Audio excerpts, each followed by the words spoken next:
প্ৰথমতে আপোনালোকে এই তলত দিয়া ভিডিঅ'টো চাই লওক, তাৰপিছত ধুনীয়াকৈ এই বাইদেউক আজি উত্তৰ দি আছোঁ। আপোনালোকে কেৱল ভিডিঅ'টো শেষলৈকে চাই থাকিব। বলক ভিডিঅ'টো আৰম্ভ কৰোঁ।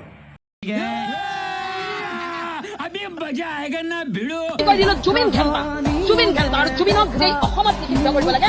আৰু মই ক'লো জুবিন এটা পাগল, জুবিনৰ পৰা নতুন প্ৰজন্মই শিকিবলগীয়া কথা একো নাই। অসমত বহুত ভাল ভাল গায়ক আছে। কি গায় জুবিন দা ঘেণ্টা, তেতিয়াহ'লে আপুনি কি? Good question. You are a good question. নতুন প্ৰজন্মই জুবিন দাৰ পৰা শিকিব লগা একো নাই, আমি মানি ল'লোঁ আপোনাৰ কথা, কিন্তু আপোনাৰ পৰাই কি ঘণ্টা শিকিব লগা আছে?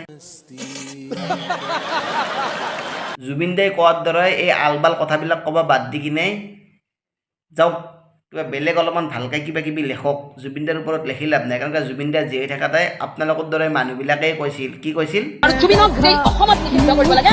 অসমৰ পৰাই জুবিন দাক নিষিদ্ধ কৰাটো বাদ দিয়ক, এতিয়া আপোনাক পাব্লিকে নিষিদ্ধ কৰিব লাগে। যি আপোনাৰ দৰে মানুহে কথা ক'লি অকল কেৱল গালি পাৰিব লাগে কমেণ্ট ছেকশ্যনত, বেলেগ একো কৰিব নালাগে।